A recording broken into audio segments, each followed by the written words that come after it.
Mr. Booty?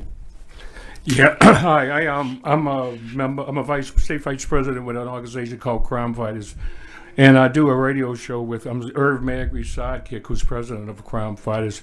He started panel, and he really helps the victim. The other night we had a meeting, and they had three women we were represented, and these three women were shot down, laying on the ground in their own pool of blood. Well, I'm sorry, two of them were. One of them was a lady named Joan Brooks. She owns some French Quarter. She owns a motel on the backside of French Quarter.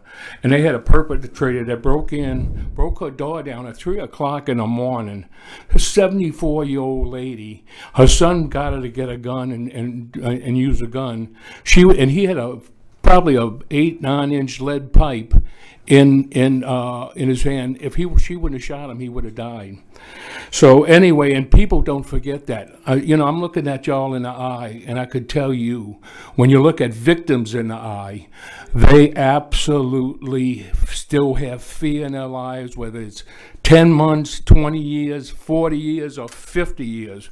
It just aggravates me how we play this game of politics, and we say you can see what the state's doing. What the state is doing is they're not worrying about the victim. They're not worrying about the criminal because they can't afford to put them in jail. They can't afford. Everything is all politically correct. I mean, you could see what Governor John Bel Edwards did when he released 3 or 4 murders. He wasn't supposed to do that. What the heck is going on? Well, you know what I really want to say. What's going on with us protecting our victims? It is absolutely nuts. Where's the reality of this? This isn't a reality show going on.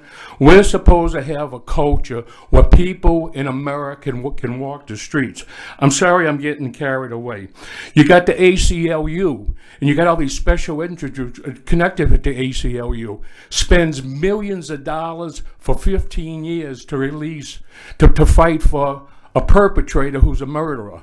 Well, that could save a lot of money if you get rid of the ACLU and get rid of the sludge. We have recidivism, which our president, Irv Magri, talks about. We talk about it on a radio show. You have activist judges. It's so crazy. I mean, really, I didn't want to go on so much. I wanted to turn, I don't know how much time I'll get, but. Got about a minute left. Okay, because I want to yield to a lady named Connie Fienbender, who got shot in the head, and you wouldn't believe it. She landed in a pool of blood, and then they murdered her husband. And it's been a 5-year trial. 5 years she's been waiting for a trial in St. John Parish, and they're not even hearing her. But I'm sorry I'm getting aggravated, but the truth's the truth. I like looking at y'all. I'm giving people eye contact so people will wake up. You're supposed to protect the people of America, not play games, not play politics, not worry about the perpetrator or the criminal. Thank you. Thank you, Mr. Booty.